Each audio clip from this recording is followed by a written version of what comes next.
Camilo Santana, certamente um dos melhores governadores da história do Ceará, um dos melhores governadores do Nordeste atual, que, aliás, tem uma safra incrível de governadores e uma liderança nacional das mais importantes do nosso país.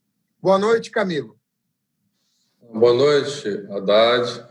É um prazer poder participar do seu programa. Também é um privilégio. Camilo, eu queria conversar com você sobre política pública em geral. Eu me apaixonei pelo Ceará quando eu era ministro da Educação. Eu vi crescer o Ceará em educação, em parceria com os governos locais. Na época, o governador era Cid Gomes, e nós fizemos muitas parcerias importantes na área do ensino médio, o Fundeb, que foi um apoio essencial para a educação infantil e ensino fundamental. E a gente viu os indicadores do Ceará superarem, inclusive, muitos estados mais ricos do Sul e do Sudeste. O Ceará, em qualidade da educação, ganhou um impulso extraordinário. Isso vale também para outros estados do Nordeste, mas o Ceará virou uma espécie de vitrine nacional. Eu queria que você começasse, já que a gente fala de tanta coisa ruim no Brasil do Bolsonaro, falasse de uma coisa tão boa quanto a educação básica no Ceará. O que você nos conta da evolução mais na época da tua gestão, né, a mais próxima, e quais os desafios que estão sendo enfrentados em função da pandemia? Como é que você está gerenciando o sistema educacional público nesse momento? Bom, primeiro, Haddad, dizer que o segredo para um país que quer crescer, quer se desenvolver, quer reduzir as desigualdades, precisa apostar na educação. A educação é um grande caminho para libertar e dar oportunidade a todos. E, aliás, eu quero fazer um registro aqui da importância do período que você foi ministro da Educação, das políticas implementadas no país e das parcerias que o Estado do Ceará teve com o Ministério, com o governo federal. O Ceará, ao longo desse período, teve muito apoio, mas criou uma lógica importante, que foi a lógica da pactuação com os municípios. Até porque a responsabilidade da educação por parte do Estado é o ensino médio, apesar também de nós termos 3 universidades estaduais. E a responsabilidade do ensino básico é dos municípios. Porém, se esse aluno não passa pelo ensino básico e se prepara bem, ele já chega comprometido no ensino fundamental. Então, a estratégia que o Estado criou, à época, o ex-governador Cid, inclusive a minha vice-governadora Isolda Sela era a secretária da Educação, foi pactuar com os municípios, através da meritocracia, com indicadores, com a nova metodologia que foi o PAI, que foi o Programa de Alfabetização na Idade Certa, e também na redistribuição do ICMS para os municípios. Ou seja, colocou-se que parte do ICMS que o Estado repassa para o município depende do indicador da educação. Então, se o indicador do município está bom, ele ganha mais ICMS. Então, isso estimulou também o prefeito nessa pactuação. Então, o Estado, ao longo desse período, no ensino básico, deu um salto impressionante, né, nesse período, uma política implementada desde 2008, e que, inclusive, hoje, no último IDEB, das 100 melhores escolas públicas do ensino básico, 82 são cearenses. Então, mostra a evolução. E, consequentemente, isso reflete no ensino médio, né? Também nós estamos cada vez mais ampliando hoje a escola de tempo integral no Estado, né? Então, vamos chegar a uma meta, queremos chegar ao final do ano com 40%, não sei se vamos poder cumprir por conta dessa pandemia, mas a nossa meta era encerrar 2020 com 40% das escolas de tempo integral, e se criou uma rede de escolas de tempo integral profissionalizante, inclusive, que virou também uma referência em parceria com o MEC, né? Hoje o Ceará tem a maior rede de escolas, de número de escolas, hoje já são 124 escolas de tempo integral de ensino médio para os alunos da rede estadual. Então, isso tem feito com que o Estado também tenha ao longo... Nós saímos de 12º lugar do IDEB do ensino médio para o último IDEB, para 4º lugar no Brasil já no ensino médio. Então, estamos numa curva ascendente de 2015 para 2017 e vamos esperar agora o resultado do IDEB, que eu não tenho dúvida, nós vamos também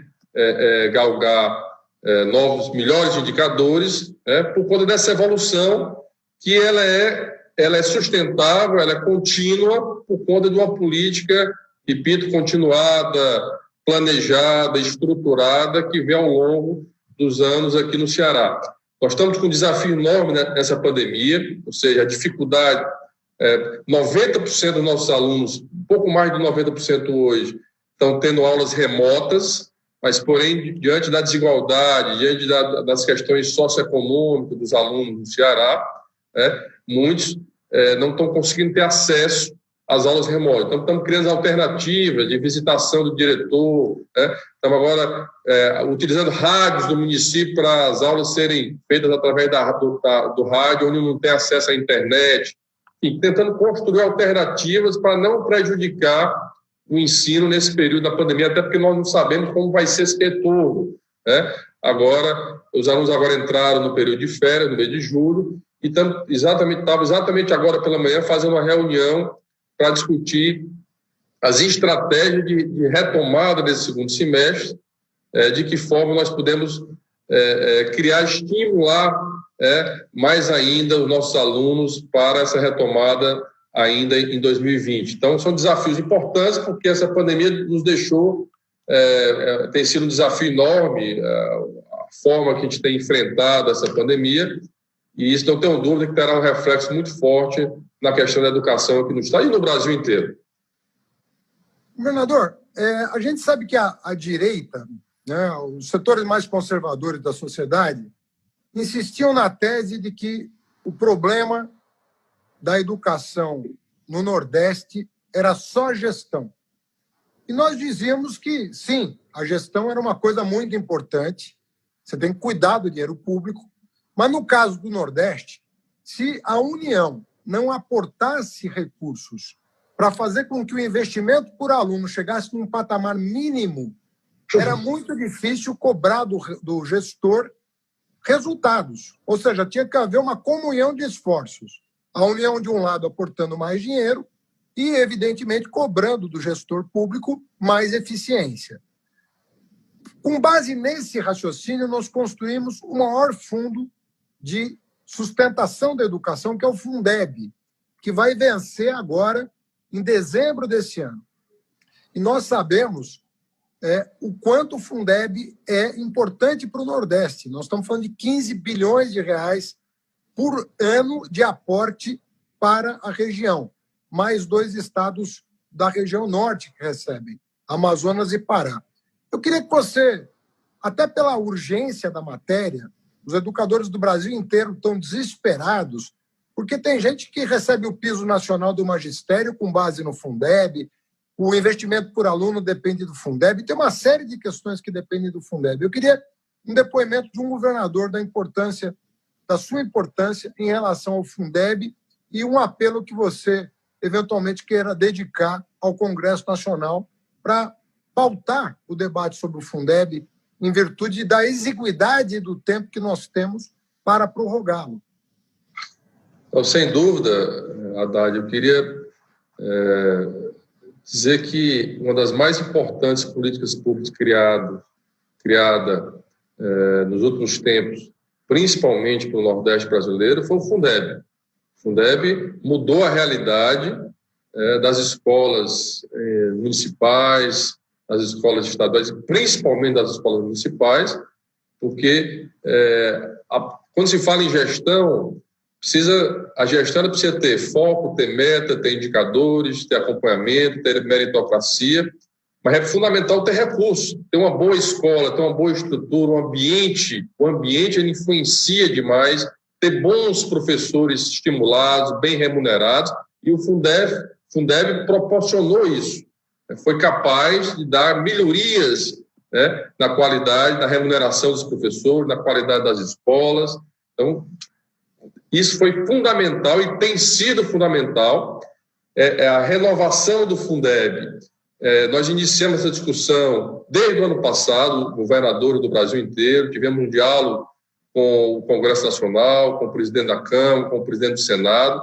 Veio essa pandemia, mas nós continuamos dialogando de forma virtual e defendemos que, inclusive, seja feita uma emenda à Constituição, para que o Fundeb vire uma política aprovada dentro da nossa Constituição, enquanto lei, para que não seja mais como medida provisória. E fundamental também que tem defendido que aumente os recursos do Fundeb. É fundamental, esse país precisa colocar e continuar o que foi feito na sua época como ministro, de dar prioridade à educação do nosso povo. Sem educação, nenhum país, nenhuma sociedade constrói, se fortalece, se desenvolve, diminui a desigualdade se for através da educação. Então,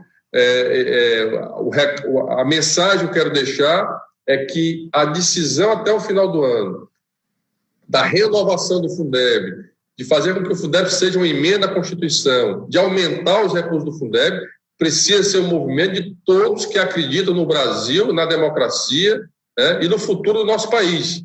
Portanto, nós vamos continuar esse movimento enquanto os governadores, mobilizando a Câmara, mobilizando o Senado, para que esse é um patrimônio do povo brasileiro. Essa é uma conquista do Nordeste, uma conquista dos estados que são beneficiados pelo Fundeb. Não tenho dúvida que nós precisamos avançar, se for necessário fazer pressão, vamos fazer um bom debate, um bom diálogo, mas é fundamental a garantia do Fundeb a partir de 2021, que tenha mais recursos para que a gente possa avançar ainda mais na educação nesse país. Governador, vou passar para um outro assunto que também ganhou destaque nacional, que foi o enfrentamento do governo do Estado em relação à bandidagem.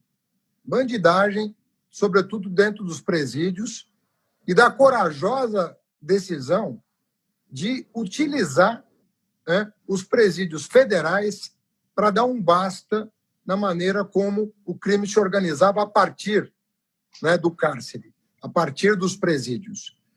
Eu sou da tese, eu queria até te perguntar se essa tese tem correspondência na tua experiência.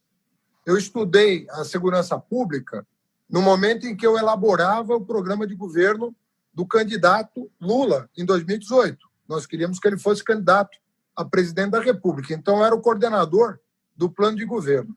E uma das questões-chave que apareceu era a importância do presídio federal, ou seja, da decisão tomada pelos governos do PT de construir um complexo que numericamente não é tão grande, mas que é muito importante para fins de gestão do sistema carcerário brasileiro. Porque você consegue, a partir do deslocamento de presos que têm um potencial maior de organização do crime a partir da cadeia, você consegue dar um basta em várias das ações. Eu queria que você desse um depoimento respondendo duas perguntas. Primeiro, se há mesmo uma importância, se existe essa importância do sistema federal, sistema penitenciário federal, se isso teve um papel em debelar a crise que aconteceu em vários estados, mas também no Ceará, e se você atribui a que outros fatores o sucesso que você teve. Estou falando dos indicadores pré-pandemia, portanto, estou falando de indicadores não dessa fase, porque essa fase, a quarentena deve ter alterado muito isso, para o bem e para o mal, mas nas fases pré-pandemia, uma queda drástica, se eu não me engano, de cerca de 50% no indicador de homicídio no estado do Ceará. Então, qual o papel do sistema federal de presídios? E dois, quais outros fatores, a que outros fatores você atribui esse indicador?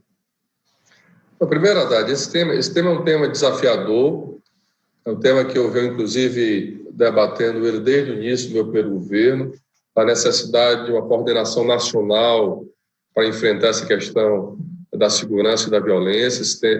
O problema da violência ultrapassou as fronteiras dos estados, O Brasil hoje tem uma das maiores populações de carcerários do planeta, e combater a violência, e trabalhar a segurança, primeiro, são dois caminhos. Primeiro, a prevenção, e a prevenção exatamente o tema que a gente acabou de discutir, a educação, a garantir uma escola de tempo integral para essa meninada, dar oportunidade dessa meninada sonhar, ter esperança. Então, esse é um caminho que nós precisamos investir muito nisso. Depois, a estrutura de segurança, né?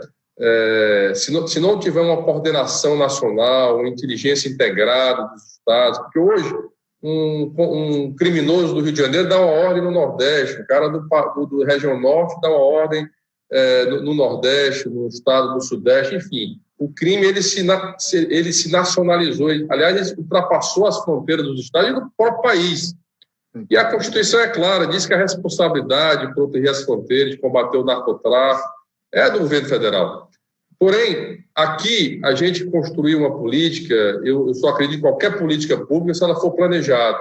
É como o caso da educação, planejada e continuada, né? Aqui a gente teve desde o início uma parceria com o Fórum Nacional de Segurança Pública para identificar os gargalos, identificar as fragilidades e poder construir um planejamento de ações, né? Então, ações de prevenção, por isso o esforço da Escola de Tempo Integral, o esforço da política de areninhas, que é uma política de esporte forte que a gente tem, o esforço da política da infância, das crianças, já pensando no futuro, né?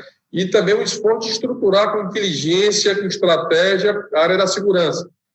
Não só com contratação de profissionais, de tecnologia, mas tinha um item nessa questão que há um debate fundamental dentro dessa questão, que era o sistema prisional. O sistema prisional, a grande maioria do sistema prisional dos estados, né, se transformaram em escritório do crime. Ou seja, o cara era preso, mas lá de dentro ele comandava o tráfico fora das ruas, né? E, diferentemente, são sistemas super abarrotados de pessoas, ou seja, ultrapassam os limites, né? E o sistema federal é um sistema mais controlado, né? Mais rigoroso, né? Um sistema que não permite ultrapassar o limite. Porque quando você prende uma pessoa, você tem que colocar em um canto. Se você não tem presídio suficiente, o presídio começa a ter superlotação. Então, o papel do sistema prisional federal tem tido um papel importante, evitando comunicação, controlando melhor os presos dentro desse sistema. Qual foi a decisão que nós tomamos aqui? Eu quero transformar o sistema prisional estadual no modelo do sistema federal, ou seja, sem comunicação, com controle, com disciplina. E aí foi a decisão que eu tomei já nesse meu segundo governo. Fiz uma reestruturação e resolvi manter o rigor da lei, acabar com as regalias, com tudo que existia anteriormente, né, dentro do sistema. Por isso que aconteceu aquela reação todinha do crime organizado aqui no Ceará, por conta das intervenções dentro do sistema. E qual foi a forma que eles reagiram? Nós vamos reagir nas ruas para intimidar o Estado e o Estado recuar. E nós fomos firmes, né? E enfrentamos essa situação. Foi mais de um mês aqui desafiador para o Ceará, mas hoje o sistema prisional do Ceará ele se transformou. Houve uma mudança muito forte e eu acredito, repito, que o modelo do sistema prisional federal deve ser o modelo utilizado para todo o sistema nesse país. É claro que é um investimento alto, nós temos que evitar que esse preso, que os jovens cheguem à prisão, mas é preciso ter um forte controle nesse sistema. E isso teve um impacto muito forte na segurança do Ceará, principalmente em 2019. Os índices caíram muito. Foi o que aconteceu, que é outro ponto que eu já vou entrar aqui, Haddad, que para mim é muito relevante para o debate nacional. Há uma politização, partidarização muito forte das polícias desse país.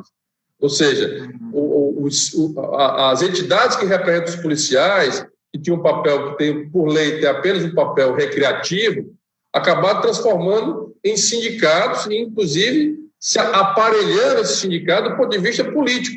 Ou seja, você vê que, aqui, vou dar o exemplo do Ceará, aqui o principal candidato à prefeitura de Fortaleza aqui é da polícia. Ele construiu a sua carreira política dentro da polícia. Eu não quero dizer que as pessoas não têm o direito de participar da política, mas não pode partidarizar uma área que a Constituição dá o poder de você ter uma arma para defender a população e você utilizar isso para fazer política partidária. Está errado isso.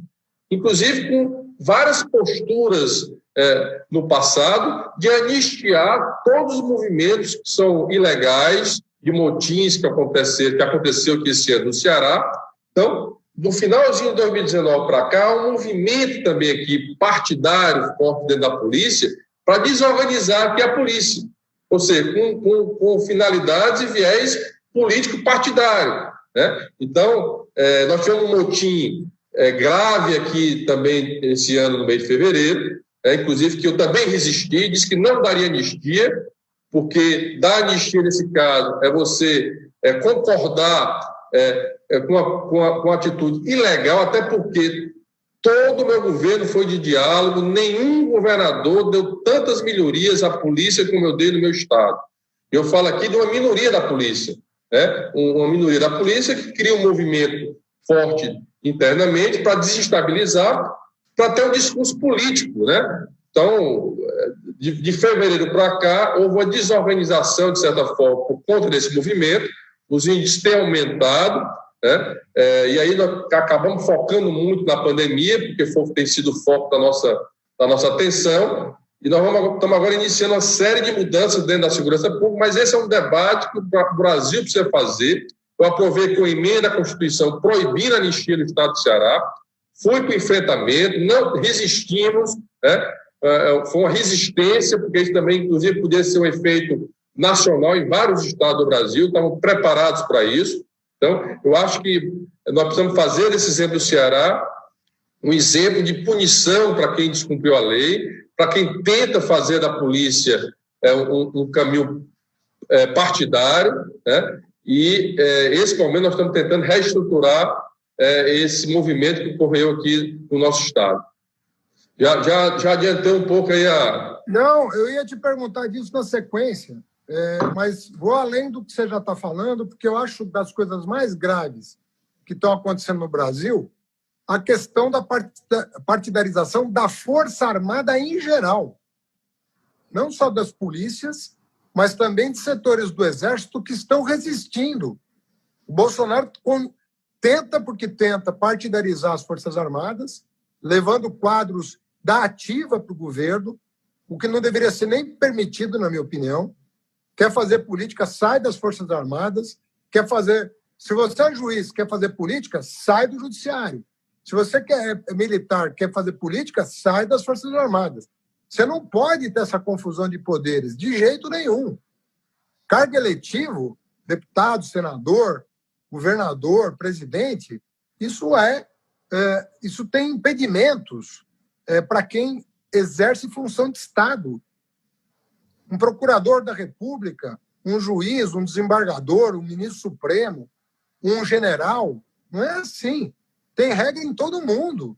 Você não pode usar esse tipo Inclusive, eu sugeri ao presidente da Câmara, logo depois dessa pandemia, mas que levasse esse debate para o Congresso Nacional, porque é como você disse, um juiz, para entrar na vida partidária e política, ele precisa renunciar ao cargo. Um promotor também, né? Um militar da aeronáutica, do exército também, mas o policial militar não. Ele se candidata, se perder, volta para a corporação, ele não precisa. E eu acho que isso é um erro gravíssimo, né, na segurança pública. Isso tem interferido fortemente, repito, né, nessas atitudes que grupos têm feito dentro das seguranças e dentro das polícias no Brasil inteiro. Então, eu acho que é um tema que o Brasil precisa olhar com muita delicadeza, com muito cuidado, né, para evitar esse tipo de fato que tem ocorrido, como ocorreu aqui no estado do Ceará. E isso acaba desdobrando numa outra pergunta que eu queria te fazer, que é muito comum no Rio de Janeiro, já se tornou mais comum em São Paulo, que é a força paramilitar. Tanto do policial da ativa que faz bico, quanto do policial que vai para a reserva e monta um aparato paramilitar para vender, vamos dizer assim, serviços de segurança que deveria ser pública para a população, uma espécie de privatização da segurança pública. Esse fenômeno existe em Fortaleza? Então, isso existe no país inteiro. Isso, inclusive, Haddad, isso é ilegal, né? Inclusive, uma das formas que eu criei aqui para evitar exatamente o bico do policial foi eu aumentei. Eu procurei, na época, saber quanto é uma diária de um policial quando ele é contratado para prestar um serviço quando ele está de folga, né? X. Então, eu dei o mesmo valor. Se eu não me engano, eu me lembro que, à época, uma hora extra de um policial no Ceará era R$ 5,60. Nós aumentamos se não me engano, para R$ 21, né? Ou foi para R$ 30, aliás, R$ 30, porque dava exatamente uma diária que ele receberia se fosse para a iniciativa privada, exatamente para que ele pudesse tirar a hora extra dele para o próprio Estado, para evitar esse tipo que não é legal, que a Constituição proíbe esse tipo de coisa. Então, eu acho fundamental se criar mecanismos para que a gente possa... Qual é um grande erro disso também, Haddad? É a falta de uma carreira de militar dentro das polícias estaduais. Nós estamos agora revendo, é claro que isso depende de uma decisão da Constituição do país, a nível do Congresso Nacional, mas é fundamental criar a carreira do militar dentro das polícias estaduais, como existe a carreira do Exército. Então, mas isso precisa ser um debate, repito, esse debate da segurança pública é um debate que precisa ser enfrentado com muita seriedade, com muita responsabilidade, com muita serenidade, mas com muita transparência, para que a gente possa avançar a médio e longo prazo e diminuir essa violência nesse país. Governador, tem havido um debate que eu estou acompanhando no mundo inteiro, que juntando economistas e epidemiologistas sobre a questão da pandemia. Eles estão verificando quais foram os melhores modelos de enfrentamento da pandemia. Evidentemente que em estados que têm comando único, não são federações, né? O presidente da República assumiu a liderança e deu o tom de como deveria ser. E em países federativos como o nosso, o presidente da República deveria, na minha opinião, ter convocado os governadores, feito uma grande concertação em torno de protocolos para saber em cada caso como atuar, porque a realidade dos estados é muito diferente uma da outra. Para isso que serve protocolo, você saber o momento do isolamento, o momento do lockdown, o modelo do relaxamento, tudo isso tem hora para fazer, tem critério técnico para fazer. E o que se viu no Brasil foi um presidente praticamente sabotando o trabalho de governadores e prefeitos, sobretudo governadores, a ponto de criar uma crise institucional que acabou chegando ao Supremo Tribunal Federal, e ele fez a leitura errada, inclusive, da decisão do Supremo. Porque o que o Supremo está dizendo é o seguinte, olha, se um prefeito está achando que a situação do município dele exige um lockdown, não pode o presidente mandar abrir se ele não tem leito de UTI na cidade dele, se ele não tem... Ou seja, agora, também não cabe a um prefeito relaxar uma norma federal. Se o presidente assumir a responsabilidade e baixar uma norma mais rígida, obviamente que governadores e prefeitos têm que atender o comando do presidente. Isso não aconteceu no Brasil. Não aconteceu por um simples fato. O presidente se negou praticamente a liderar o processo. E, na minha opinião, ao contrário do que aconteceu no resto do mundo, onde os governantes cresceram em popularidade, aqui, como nos Estados Unidos, se viu o contrário. A perda de aprovação e de popularidade em função de uma crise de liderança, eu diria, e da falta de comando centralizado, de gabinete de crise, para não falar que nós estamos sem ministro da Saúde há quase 2 meses. Um negócio inacreditável. Eu queria, como o Ceará sofreu muito por conta disso, sobretudo porque tem um aeroporto muito importante, por onde entra, né? Por onde entrou a pandemia no Brasil. A pandemia entrou pelos aeroportos, né? Eu queria que você, mais ou menos, fizesse um histórico do que se passou nesses meses e o que você está fazendo, como é que você está enfrentando essa questão à luz do descaso, né, do governo federal, que é um assunto, é um não assunto, né, em Brasília, questão da pandemia. É um não assunto. Não se trata do assunto.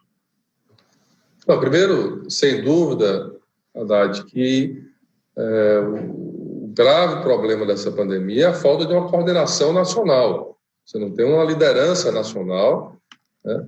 Você não tem, como você disse, há quase 2 meses sem um ministro da saúde, em plena pandemia, para dar, inclusive, as diretrizes, né, as orientações, o debate, o diálogo com os entes federados. Então, isso eu acho que o grave problema dessa pandemia é isso. Então, os estados, os governadores tiveram que assumir, os governadores e prefeitos tiveram que assumir essa responsabilidade e ter que tomar decisões, né? Então, por exemplo, você falou no caso do Ceará, Fortaleza, nós já éramos o 3º maior fluxo de passageiros internacionais do Brasil. Nós temos uma estratégia aqui de transformar a Fortaleza no hub aéreo do Nordeste. Então, nós só estávamos perdendo de fluxo de passageiros internacionais para São Paulo e Rio. Então, uma das primeiras medidas que eu fiz foi pedir para o governo federal suspender os voos internacionais, porque nós sabíamos que a pandemia entraria pelos aeroportos, né, porque viria de outros países, o que o mundo inteiro fez, né? Então, o governo não só fez naquele momento, como inclusive me impediu de colocar uma barreira sanitária dentro do aeroporto. Eu precisei entrar na justiça, eu entrei no Ministério Público Federal com ação, né, e ele me deu ganho de causa para que eu pudesse pelo menos botar uma barreira sanitária para monitorar isso depois de 15 dias, né, que já tinha aí, inúmeros voos já tinham entrado no Ceará. Fortaleza é a cidade com a maior densidade demográfica do Brasil. Aqui é um território pequeno, com quase 2.800.000 pessoas, uma área muito pequena. Então, a nossa preocupação é que quando a Fortaleza tem uma desigualdade muito grande. Então, quando essa pandemia chegasse nos bairros mais periféricos da cidade, né, se chegasse com uma velocidade muito grande, como isso iria se comportar. Então, a primeira decisão nossa foi fazer o isolamento social, que era a medida mais importante e orientada pela Organização Mundial da Saúde. Eu criei aqui um comitê. Toda semana eu reúno esse comitê. Esse comitê eu tenho um comitê científico de saúde dentro do governo, mas tem um comitê mais amplo, como o Ministério Público Federal, Ministério Público Estadual, Tribunal de Justiça, Setor Produtivo, que toda semana a gente debate, né? Até para dividir as responsabilidades, cobrar também das instituições parceiras e tomar decisões, né? Então, esse comitê, toda semana nos reunimos, com a equipe de saúde. O isolamento foi importante para a gente poder garantir, diminuir a velocidade de transmissão, mas principalmente preparar o Estado para ampliar o seu atendimento à saúde. Você tem uma ideia, foram quase 3.000 leitos. Olha o tamanho do Ceará, por 3.000 leitos, 726 leitos só de UTI. Nós quase que dobramos a quantidade de leitos de UTI que o Ceará tem no sistema público nessa pandemia. Então, isso nos permitiu atender a população, né? Houve um problema muito sério de comunicação com a população. Você tinha um governador que dizia à população para ficar em casa, que restringir a atividade, tinha o presidente que mandava ir para a rua. Então, imagine a cabeça da população, achando que isso não era nada, que isso não dava em nada. Então, teve esse conflito de informações, isso prejudicou muito essa pandemia. Uma das coisas que a gente fez aqui como prioridade foi testar a população. O Ceará é o estado que mais testa no Brasil, pelo menos até uma semana atrás. Se não for o primeiro, é o segundo, que mais testa no Brasil. É importante testar, essa foi a estratégia que o mundo inteiro teve. E quanto você mais testa, mais se comprova caso e mais se comprova óbito. Porque no final, Haddad, isso ninguém vai poder esconder. Porque quando se comprova que é um óbito por Covid, coloca lá que é um óbito por doença respiratória, né? Então, no final, nós vamos comparar quantos óbitos por doença respiratória teve no estado X durante o ano de 2019, quanto foi em 2020. Então, vai ter essa relação, porque há muita subnotificação também, não só no Brasil, mas no mundo inteiro, por falta de teste. Realmente houve uma disputa muito grande. Nós conseguimos comprar muitos equipamentos fora do Brasil, na China, por exemplo. Nós trouxemos 4 aeronaves, né, essa agora chegou com 70 toneladas de equipamento de proteção individual. Não faltou equipamento de proteção individual, não faltou teste aqui no Ceará, não faltou respirador, compramos 700 respiradores da China, né? Então, tudo isso foi uma ação que nós tomamos com iniciativa importante, e também o outro lado social, né? Porque havia uma preocupação muito forte nossa da população mais vulnerável do Ceará. O Nordeste é uma população muito, muito vulnerável ainda. Então, o trabalhador ambulante, o trabalhador, o freelance, a pessoa que as atividades econômicas nós temos que restringir, como é que ficaria a situação dessas pessoas? Então, foi fundamental a iniciativa do Congresso Nacional com ajuda emergencial, foi fundamental, que depois o presidente sancionou e tem transferido esses R$600 para as famílias mais vulneráveis. Nós aqui tomamos medidas importantes desde o início. Eu pago a conta de água e esgoto de mais de 500 mil famílias cearenses, dá mais de 2.200.000 pessoas no Ceará, que consomem até 10 metros cúbicos de água. Estou pagando há 3 meses e ampliei agora para mais 2 meses. Estou pagando a conta de energia também de quem consome até 100 kWh no Ceará, né? Ela recebe a conta zerada.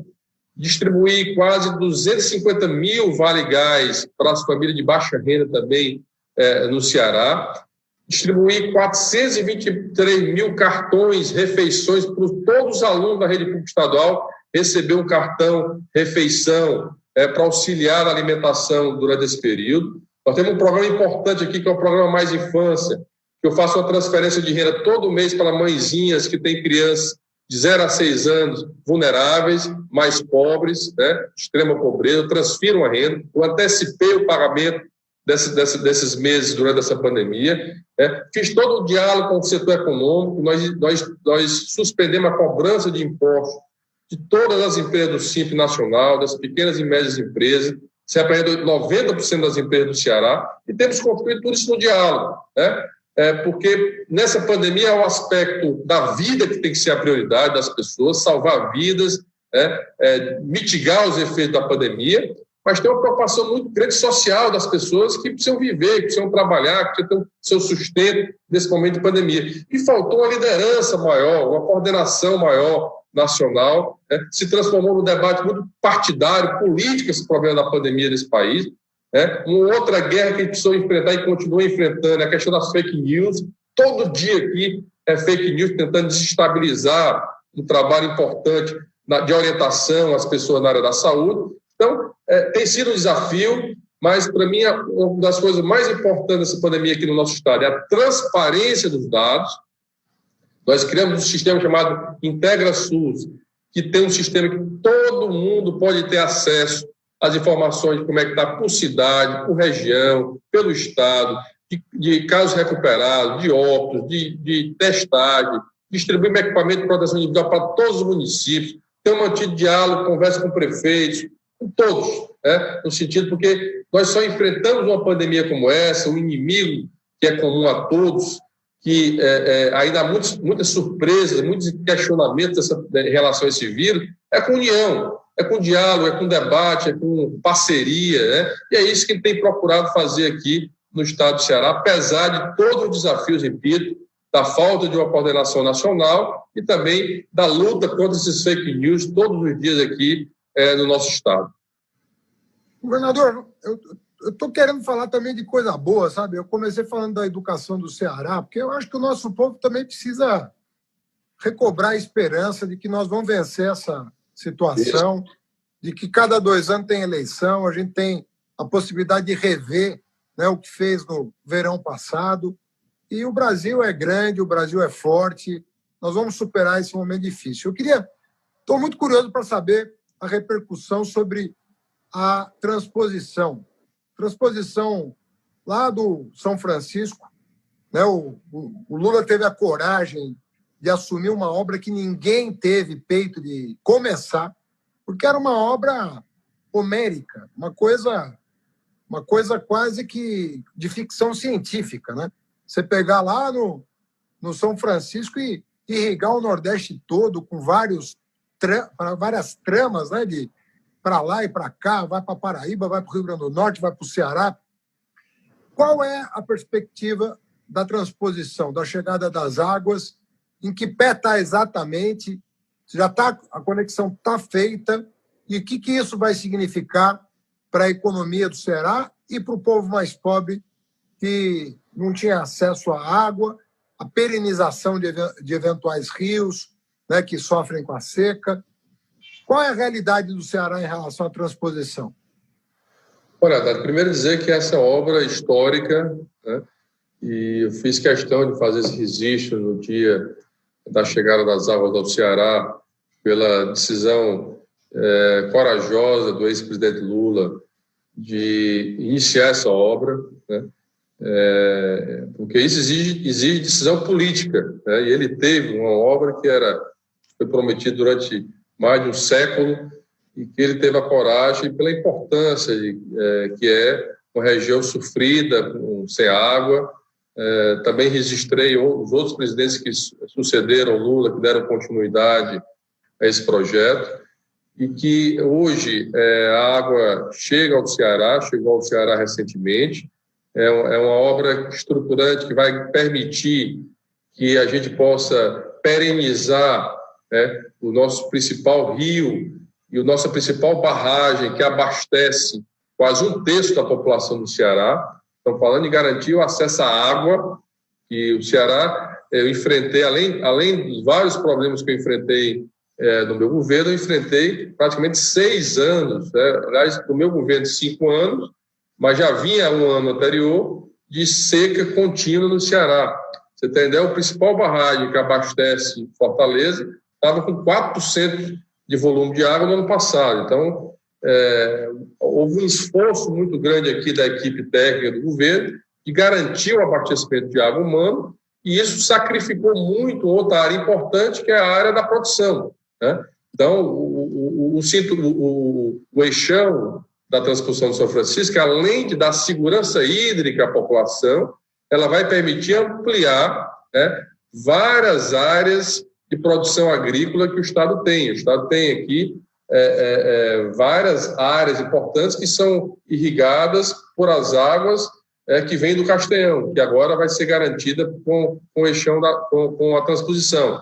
Então, hoje o Ceará é um dos grandes produtores de banana, é um dos grandes produtores de melão. Várias empresas tiveram que sair, inclusive, do Ceará nos últimos anos por conta da falta de água. Então, eu não tenho dúvida, e quero aqui fazer esse registro, de que a transposição será fundamental para garantir a água de beber, como a gente diz aqui, para o consumo humano, mas permitir ampliar a economia agrícola aqui do nosso Estado. Há uma perspectiva enorme, né? Nós estamos num debate agora muito forte em relação à conta dessa água, e eu tenho dito que o governo federal precisa ter a responsabilidade também de subsidiar parte dessa água, não colocar a conta da água, dessa água, só para os estados do Nordeste.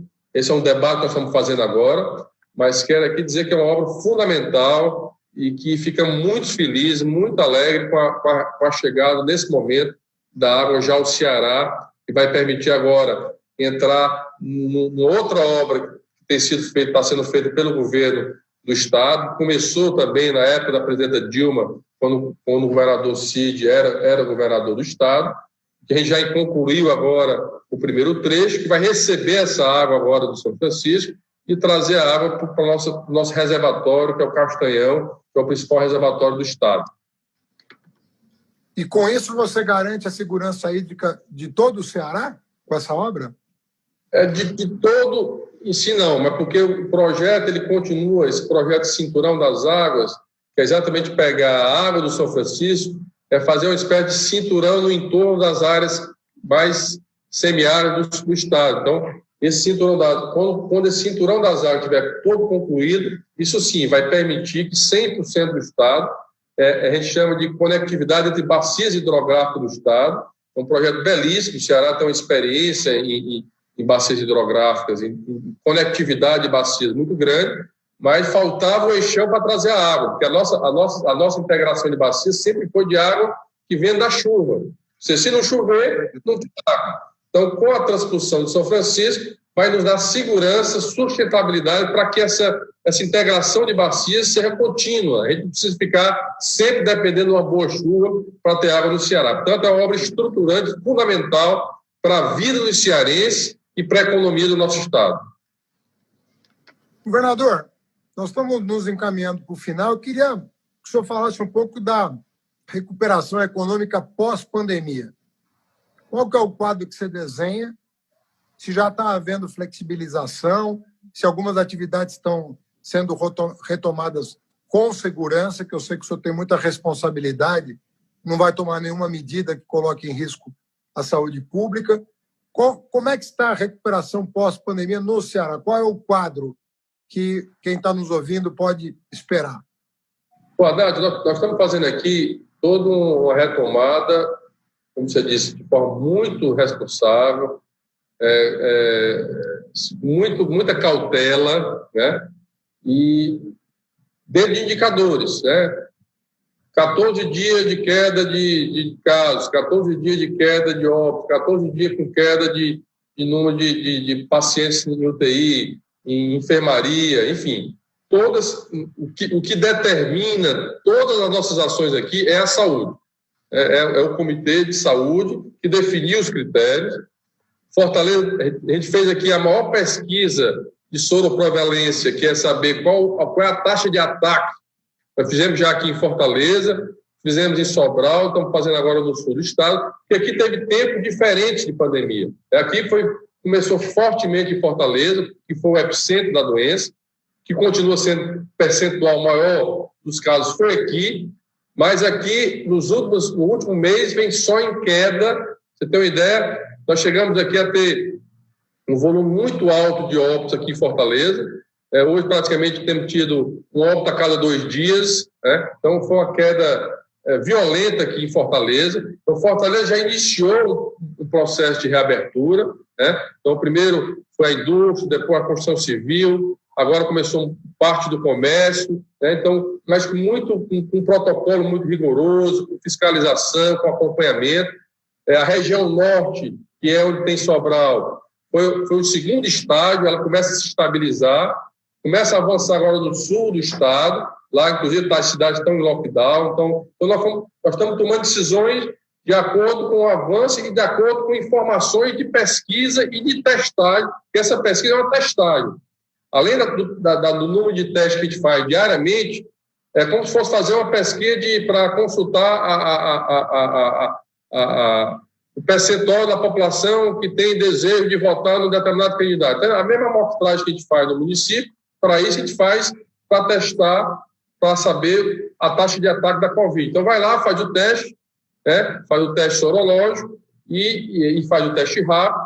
Dentro da amostragem, a gente tem um percentual de taxa de ataque que aquele município tem. Então, a gente está fazendo isso para exatamente para que as nossas decisões sejam tomadas com mais segurança, né? Não de forma bastante científica. Então, a gente tem que estar tendo essa cautela. Tenho dialogado com o setor econômico, fizemos aí um pacote de medidas de desburocratização, de parcelamento aí das dívidas que ficaram durante essa pandemia. Né? Enfim, apesar de que quem tem que fazer uma ação mais forte em relação à retomada da economia tem que ser o governo federal, porque é o governo federal, Haddad, que tem condições de emitir título, de emitir moeda, de se endividar. Nós ficamos presos aqui. Até para eu ter um financiamento, eu preciso da autorização da União. Então, é fundamental o papel que o governo federal terá nessa retomada da economia brasileira. Aqui nós estamos procurando organizar o Estado. O Ceará é um Estado que, historicamente, é um dos estados mais bem equilibrados financeiramente. A gente tem o reconhecimento do Tesouro Nacional, é um Estado equilibrado, é um Estado que tem muito zelo com a questão das finanças, até porque sem capacidade de investimento, a gente não consegue trazer os resultados à população. Então, para você ter uma ideia, Haddad, o Ceará, nos últimos 5 anos que eu sou governador, tem sido o estado que mais faz investimento público no Brasil, proporcionalmente, percentual da receita, é o Ceará. Então, inclusive, fomos agora, de novo, em 2019, o primeiro lugar do Brasil. Nominalmente, a gente fica ali entre terceiro, já fomos o segundo, já perdemos só para São Paulo, né? E olha o tamanho de São Paulo, o tamanho do Ceará. Mas é fundamental. Então, nós estamos agora construindo os caminhos a gente, nessa retomada agora do segundo semestre, o papel dos investimentos do poder público será fundamental para a retomada da economia. Ou seja, nós estamos construindo e melhorando a capacidade para que o Estado possa agora, nesse segundo semestre, fazer um volume de investimento importante, porque isso gera emprego, isso movimenta a economia, isso é importante para a retomada do crescimento do Ceará. E temos feito isso, repito, com muito diálogo, envolvendo a todos.